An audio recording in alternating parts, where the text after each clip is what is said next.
का स्वागत है हमारे YouTube चैनल ऑप्टिक्स में। क्लास 10th का चैप्टर रियल नंबर के एक्साइड 1.1 का जो क्वेश्चन रह गए थे आगे, वो आज हम आपके साथ डिस्कस कर रहे हैं। आई होप कि आपने पुराने क्वेश्चन को रिवीजन किया होगा। आइए इस क्वेश्चन के बारे में चर्चा शुरू करते हैं। ये क्वेश्चन है, क्वेश्चन नंबर 6 है। 5 क्वेश्चन तक पहले ही हो चुका है। व्याख्या कीजिए कि 7 इंटू 11 इंटू 13 प्लस 13 और 7 into 6 into 5 into 4 into 3 into 2 into 1 plus 5 भाज्य संख्याएं क्यों हैं। यानी कि जो संख्याएं हैं ये कंपोजिट नंबर क्यों हैं, इसका हमें रीजन बताना है। तो बच्चों, जब मैंने आपको नंबर सिस्टम का रिवीजन इंट्रोडक्शन कराया था आपको जब रियल नंबर के बारे में, तो मैंने आपको कंपोजिट नंबर के बारे में बताया था कि वे नंबर जिनके 3 या 3 से ज्यादा फैक्टर होते हैं, वे नंबर जो 3 या 3 से ज्यादा संख्याओं से विभाजित होते हैं, वे संख्याएं हमारी कंपोजिट नंबर यानी कि भाज्य संख्याएं कहलाती हैं। जैसे एक दो नंबर के एग्जाम्पल में फिर से आपके साथ में डिस्कस कर लेता हूं। भाज्य यानी कि कंपोजिट नंबर यानी संख्याएं, कंपोजिट नंबर। जैसे बच्चों 4 है, 6 है, 8 है, 9 है, ये सभी हमारे कंपोजिट नंबर हैं। देखिए, हम 4 को 1 से डिवाइड कर सकते हैं, 2 से डिवाइड कर सकते हैं और 4 से डिवाइड कर सकते हैं। तो इसके 3 फैक्टर हुए। अब ये 6 है, 6 को हम 1 से, 2 से, 3 से, इसके भी 3 फैक्टर हुए। अब 8 को बच्चों 1 से डिवाइड कर सकते हो, 2 से डिवाइड कर सकते हो, आप 4 से डिवाइड कर सकते हो, इवन 8 से भी डिवाइड कर सकते हो। इसके 3 से ज्यादा यानी इसके 4 फैक्टर हैं। लेकिन क्या कहलाएगा जिसके 3 या 3 से ज्यादा फैक्टर हो? कंपोजिट नंबर यानी कि भाज्य संख्याएं। अब ये 9 है भाई, ये 1 से डिवाइड हो जाएगा, 3 से डिवाइड हो जाएगा और ये 9 से डिवाइड हो जाएगा। ये भी हमारा कंपोजिट नंबर है। तो ऐसे ये जो नंबर, ये एक ही नंबर है अपने आप में, ये और ये नंबर बताना है कि कंपोजिट नंबर है, पर क्यों। आइए इसको शुरू करते हैं। बच्चों, इसका फर्स्ट पार्ट हम नोट करेंगे, पहले हल लिखेंगे। 7 11 इंटू 11 इंटू 13 प्लस 13। अब इसको बताना है ये कंपोजिट नंबर है। बच्चों, आप इसमें देख रहे हैं कि इसमें से दोनों जगह, यहाँ ये जो टर्म है इसमें 2 टर्म है, एक तो ये प्लस के बाद वाली और एक ये प्लस से पहले वाली, यानी इसमें 2 पद हैं। ठीक, इसमें से हम यहाँ से 13 यहाँ से भी कॉमन ले सकते हैं और यहाँ से भी कॉमन ले सकते हैं। तो हमने क्या कॉमन ले लिया भाई, यहाँ से हमने 13 कॉमन ले लिया। अब हमने यहाँ से 13 कॉमन लिया है, 7 इंटू 11 यानी 7 गुणा 11, ये हमारे पास बच गया। प्लस का साइन लगाएंगे ये वाला हम, ये 13 कॉमन ले लिया, यहाँ 1 बचेगा क्योंकि 13 ही कम 13। अब जब हम इसको ब्रैकेट को सॉल्व करेंगे तो 11 7 जाए यानी 11 सत्ते 77 प्लस 1 78 यानी 78, ये आया हमारा 78। अब आपको बोर्ड पे लिखी 2 संख्या दिख रही हैं, आप कहेंगे कंपोजिट नंबर कैसे है? तो बच्चों अभी इसके फैक्टर हो सकते हैं, यानी 78 क्या है, 78 खुद अपने आप में कंपोजिट नंबर है, इसके भी फैक्टर हो सकते हैं। तो 78 के फैक्टर हम लिख लेंगे। आइए देखते हैं क्या है इसके फैक्टर। बच्चों 2 3 जा 6, इसके 1 इधर आया, 2 9 जा 18। अब इसको 3 से कट कर लेंगे, 3 1 जा 3 और 3 3 जा 9, 13 बन जा 13।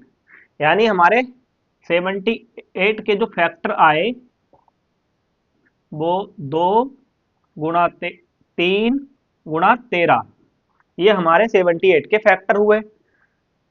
अब ओवरऑल देखा जाए, ये जो नंबर था इसके फैक्टर कितने आए? इसके फैक्टर आए हमारे 4, 1 2 3 4 और एक हर किसी में शामिल होता है, यानी कि एक हर किसी में शामिल होता है, मतलब इसकी गुणा अभी 1 से भी करा दें तब भी हम करा सकते हैं, आंसर इसका यही रहेगा। तो हमारे पास कितने, 1 2 3 4 5, यानी ये जो नंबर था इसके 5 फैक्टर तो मिनिमम है ही हमारे पास में, और इसको हटा दो तब भी ये 4 हैं। यानी क्या हुआ, ये हमारा कंपोजिट नंबर हुआ। क्यों? क्योंकि इसके 3 से ज्यादा फैक्टर हैं। लिख सकते हैं हम कि 7 इंटू 11 इंटू 13 प्लस 13 भाज्य संख्या है। भाज्य संख्याएं हैं, क्योंकि इनके 3 से अधिक गुणनखंड है, या 3 से अधिक गुणनखंड है, 3 गुणनखंड है, गुणनखंड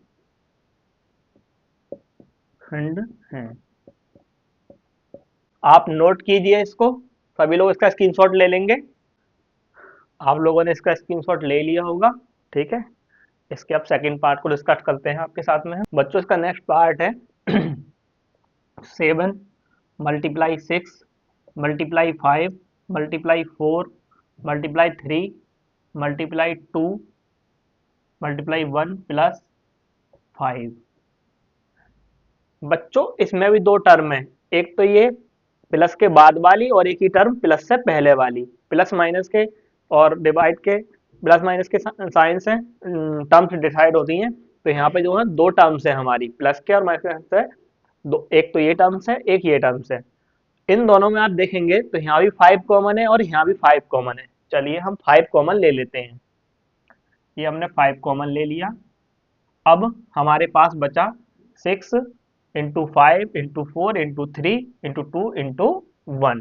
अब हम इसको लिख देंगे, इसकी हम मल्टीप्लाई करके भी लिख सकते हैं, या एक बार इसको ऐसे लिख लेते हैं 6 इंटू, सॉरी बच्चों यहाँ बचा 7, हमने 5 कॉमन ले लिया, यहाँ 6, यहाँ 4, यहाँ 3, ये 2 इंटू 1 प्लस ये 5 आपने कॉमन लिया, यहाँ बचेगा 1।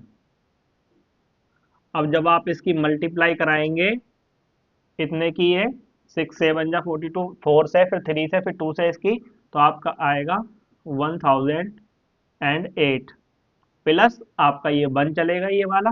अब ये दोनों 1008 और एक ये हो जाएंगे आपके 1009, और आपका जो ये 1009 है ये अपने आप में प्राइम नंबर है, यानी इसके आप फैक्टर अभी नहीं कर सकते। तो क्या है, यहाँ आपको दो नंबर दिखाई दे रहे हैं बोर्ड पे, तो क्या ये नंबर कंपोजिट नंबर है? आप कहेंगे नहीं, लेकिन ऐसा नहीं है, ये कंपोजिट नंबर है। क्यों है? क्योंकि बच्चों हम किसी भी नंबर के फैक्टर के साथ साथ उसका 1 भी एक अपने आप में फैक्टर होता है। तो इसको हम 1 से मल्टीप्लाई कर दें या 1 भी इसका फैक्टर है तो उसको प्रॉब्लम थोड़ी है। अब भी नंबर ये 5 इंटू 1009 ही रहेगा। तो यानी अब भी इसके कितने फैक्टर हैं? इसके 3 ही फैक्टर हैं। अब भी कितने हैं इसके? 3 फैक्टर हैं, और इसके 3 फैक्टर हैं, इसलिए क्या हुआ, ये कंपोजिट नंबर है। ये आपको मैं समझता हूँ 1 का मल्टीप्लिकेशन आराम से समझ आया होगा कि किसी भी नंबर का 1 मल्टीप्लिकेशन हो सकता है। क्यों? आप एग्जाम्पल देखें, जैसे ये 5 है तो 5 इंटू 1 भी 5 ही होता है, और 6 इंटू 1 भी 6 ही होता है ना बच्चों। इसी तरह के कुछ भी संख्या उसके मल्टीप्लाई में 1 हो सकता है। अब इसको हमने क्लियर कर लिया कि इसके 3 फैक्टर है। अब हम लिख देंगे क्या कि 7 into 6 into 5 into 4 into 3 into 2 into 1 plus 5 एक भाज्य संख्या है, एक भाज्य संख्या है, भाज्य संख्या है, क्योंकि इसके 3 गुणनखंड हैं, यही 3 संख्याओं से डिवाइड हो सकता है। अगर हम इस नंबर की पूरे की मल्टीप्लाई कर दें और इसको 5 ऐड कर दें तो यानी कि ये 5 और 109 और 1 से डिवाइड हो सकता है, यानी कि ये क्या है, एक कंपोजिट नंबर, यानी कि भाज्य संख्याएं हैं। आप इन दोनों को हमने शो कर दिया, ये दोनों भाज्य संख्या ही, इसका रीजन हमने यहाँ लिख दिया। आप सब नोट कर लीजिए इसको बच्चों। बच्चों आपने नोट कर लिया होगा। चलिए नेक्स्ट क्वेश्चन की तरफ चलते हैं अब हम, है ना।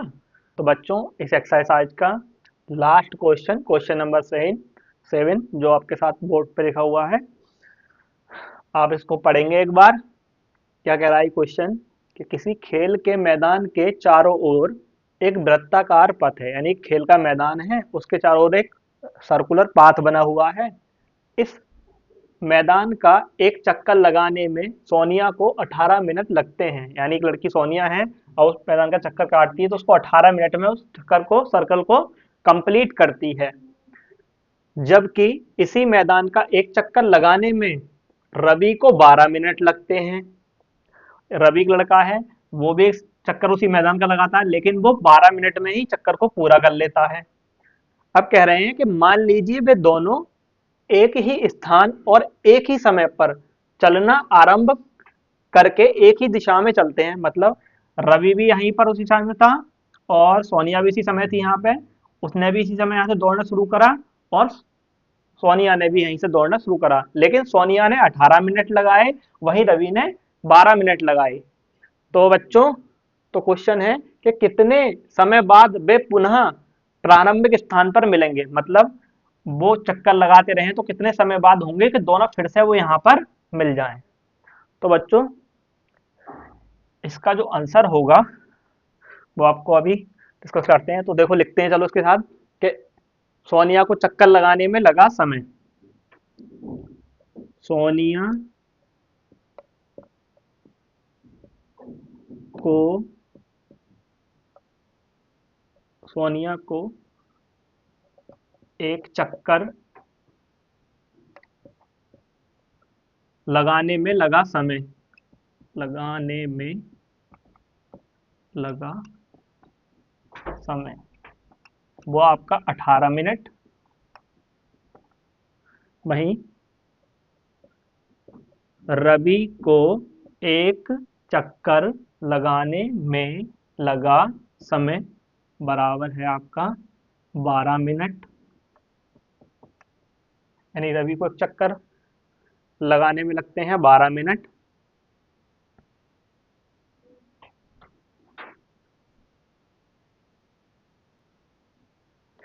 तो बेटा रवि को चक्कर लगाने में लगे 12 मिनट। अब कह रहे हैं वे पुनः कितने समय बाद उसी स्थान पर मिलेंगे। तो इसका आंसर हम लिखेंगे बेटा, इस तरीके के जो क्वेश्चन होते हैं ना, एक स्थान से स्टार्ट किया, फिर उन्होंने रनिंग स्टार्ट की, एक ने ज़्यादा समय लिया, एक ने कम समय लिया, तो उनको दोबारा मिलने में जो समय लगता है ना, उनके एलसीएम के बराबर होता है, उनके एलसीएम के बराबर होता है। तो हम लिखेंगे कि उन्हें पुनः उसी स्थान पर मिलने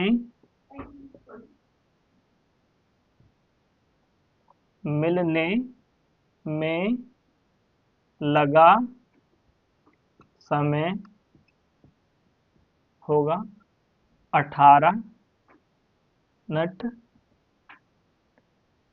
12 मिनट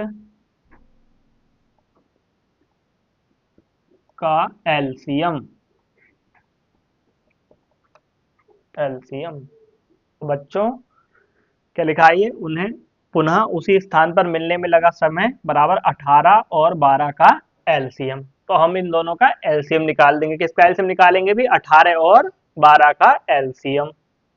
तो इसको मैं रफ कर देता हूं क्वेश्चन को, ठीक है। इसका एलसीएम निकाल के आपको दिखाएंगे 18 और 12 का साइड में।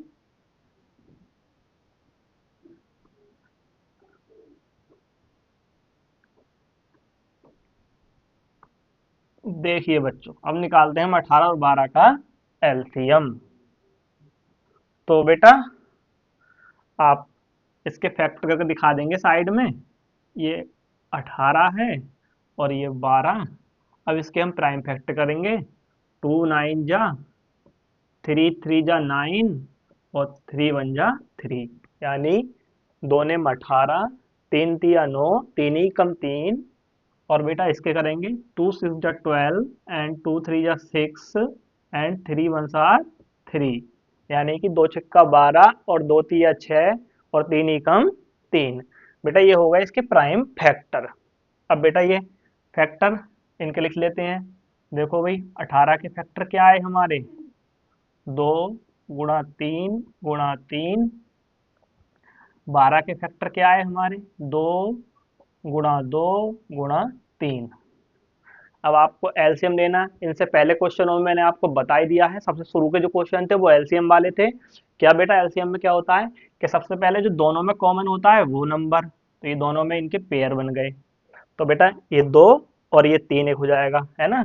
अब इसके एलसीएम को इसके नीचे लिख देते हैं, तो आपको साइड में नीचे ही रफ करके लिखना था, है ना। रफ मतलब लिखना साइड में वहीं पर ही है, लेकिन इसके आगे तो हम इसके डायरेक्ट एलसीएम लिख देंगे, ठीक है। बट इसको हम शो कर देंगे वही पेज पर ही, इसको रफ में नहीं करना है आपको, इसको भी उसी पेपर पे ही सॉल्व करके दिखाना है जहां पे आप ये वाला क्वेश्चन कर रहे होंगे।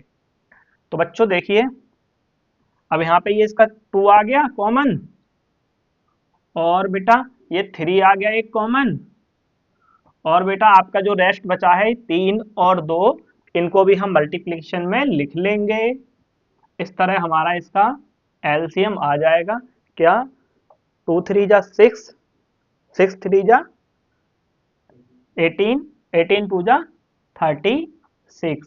तो इसका जो आंसर है कि उन्हें पुनः उसी स्थान पर मिलने में लगा जो समय होगा वो 36 मिनट बाद, यानी कि 36 मिनट बाद वो दोबारा से उसी स्थान पर मिल जाएंगे।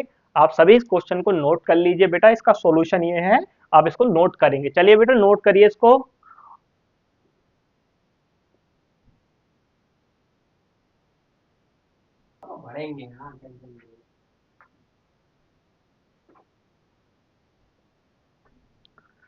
तो बच्चों आपने क्वेश्चन उतार लिया होगा, नोट कर लिया होगा आपने क्वेश्चन। बच्चों ये इस एक्सरसाइज का लास्ट क्वेश्चन था, और हमारी एक्सरसाइज 1.2 आपको जल्दी ही उसकी वीडियो आपको मिलेगी। आप जब तक इसका रिवीजन करिए। ये एक्सरसाइज हमारी बिल्कुल हमने आसान शब्दों में आपको बिल्कुल अच्छी भाषा में आपको समझाई है। आप इनका रिवीजन करेंगे और आप हमारे चैनल से अच्छे से पढ़ाई करेंगे और थोड़ा थोड़ा हमारा सपोर्ट भी करते चलेंगे बच्चों, ठीक है। आप अपने फ्रेंडों में ज़्यादा से ज़्यादा इस चैनल को सब्सक्राइब करवाएं और इसको शेयर करें वीडियो को, है ना बेटा। ठीक है बेटा, thank you so much for watching this video, thank you so much.